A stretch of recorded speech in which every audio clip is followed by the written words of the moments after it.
You know, a lot of people do not believe in the concept of go woke, go broke. Many of them are left leaning. I find it quite fascinating because I do believe that cancel culture and go woke, go broke are kind of like the yin and yang of each other. They have some similarities, but they're very different. I mean, both of them are used by a group of people to shut down ideas they don't like. But cancel culture is a lot more direct. It happens within a couple of hours, maybe a couple of days, and it is done top down. It's like the people at the top decide that this idea is not going to go to the general audience, even if the general audience likes that idea, and they're going to put an end to it. So it happens right away. No one can deny that cancel culture exists. Except CNN, they've had an article about it. But like, no one honest can deny that cancel culture exists. Now, go woke, go broke is grassroots.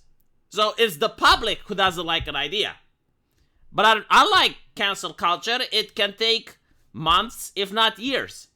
Because people choose not to purchase the product or choose to unsubscribe. And by the time this message actually reaches the people at the top, it takes a long while. And especially if it's a rich company like Disney, it can actually take years. So, this is finally happening. Like, people are noticing that going woke, going broke is affecting Netflix. It's affecting Disney. It's affecting many other companies. It's affecting many other companies. And in the case of Disney, it's clear that wokeness is the issue.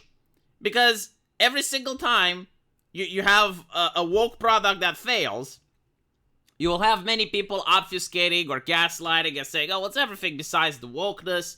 But in this situation, it is clearly the wokeness.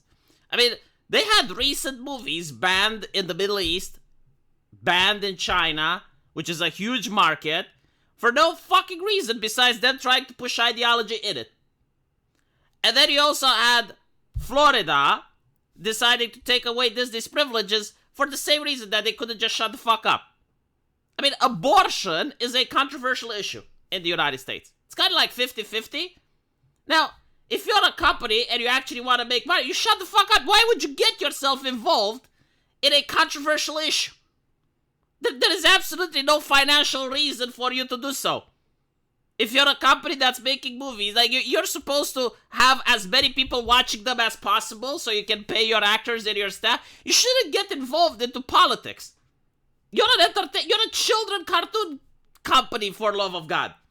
But no, of course, they decided to get involved, and they're like, oh, what does the Florida legislature know? Oh, their democracy, they're like, no, we're our private company, we do whatever we want. Oh, well, eventually, they got punished by the Florida legislators. It's like, oh, so you're going to use your wealth in order to attack us? Well, then you get to have a little bit less wealth. Now, that was a stupid move, right? So, it's clear that the wokeness is causing all of this shit. And in Disney, they got the previous CEO back, Bob Iger, which is the person who let the wokeness in. I mean, he is the person that let all of the weirdos, that got all of the HR department, which then hired the people that did the marketing, that got them in trouble with Florida, China, and the Middle East. And now, allegedly, he has to fix it. Will he fix it? I don't know. I mean, is it possible that he didn't know how bad things will get? Is it possible that at first he said, oh, this is kind of a cute little social movement. Let's hire some activists in because they're popular now. And they're going to be popular forever. and then he realized the colossal mistake that he did.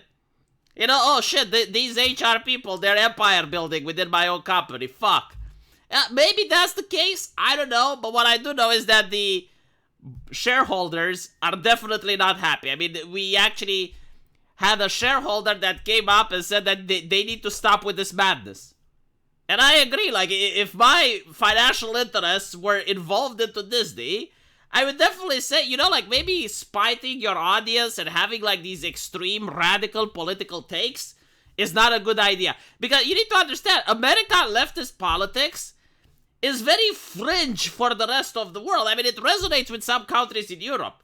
But when you look at Middle East, when you look at Asia, they're radical as fuck. I mean, holy shit, like, listen to a little bit of African politics. Alright, like, just tune in, read what people in Saudi Arabia or Nigeria, read what they're talking about, And then you just notice just how fringe, extreme, and radical American left-leaning ideology is for these people.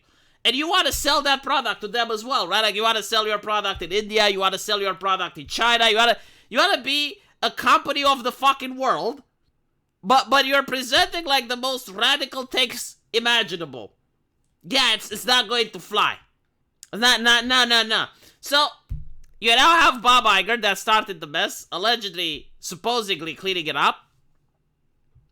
And what's interesting is that he now talks about respect for the audience, right? Like, he doesn't want Disney to have disdain for the viewers. It's like, first of all, who showed disdain to the viewers and why aren't they being fired? Like, why aren't you naming names? Because, yes, Disney has coined this whole marketing strategy of showing disdain and not having respect for the customers. Like, the whole bait and switch thing, it's a Disney invention. It started with Star Wars. Basically, like, either you race swap or gender swap in a popular IP, and then you skim money on hiring good writers, so you create some garbage, and after the garbage is created, anyone that criticizes it is because they are racist, sexist, or homophobic, or whatever the fuck, right? So now you're saying that you don't have fans, you don't have customers, no, you have, like, good customers, and then you have the evil people. You have the Nazis in the fandom, right? Like, the fandom is all of a sudden toxic. The fandom is problematic. So you encourage infighting in the fandom with the idea that, like, so what type of fan are you? Are you the decent human being or are you the evil Nazi? Oh, if you're the decent human being, you need to give money to the mouse. Haha, go watch the movie. You know, prove that you're the good, decent human being by supporting this movie. This is pretty much the way the marketing has worked. And it's called fan baiting. It's now coined as such. Amazon has tried it with Rings of Power privilege, and it's something that doesn't work, right? So yeah, like, now they're saying, well, we gotta tone back, we gotta show respect, for the customer. I don't know if you can turn it back at this point. Like, you would have to farm reputation for at least a couple of years before people would even consider you as a neutral company after the shit you've been pulling out. And it's also the fact, like, you can see that they don't have any more creative people. Like, if this is how they treat their customers, imagine how they treat their employees. Like, imagine if you happen to be a creative person at Disney that happens to be a right-winger or some shit. I don't know if you can even maintain your job there for long, right? So you can see that they don't have any more creative talent because everything they do is now a sequel, a prequel, reimaginings. They're not creating anything new. Right? Like, everything that they create has to be like a readaptation of something that already exists. And don't give me the bullshit. It's like, oh yeah, but they're trying to protect their intellectual property. Oh, fuck off.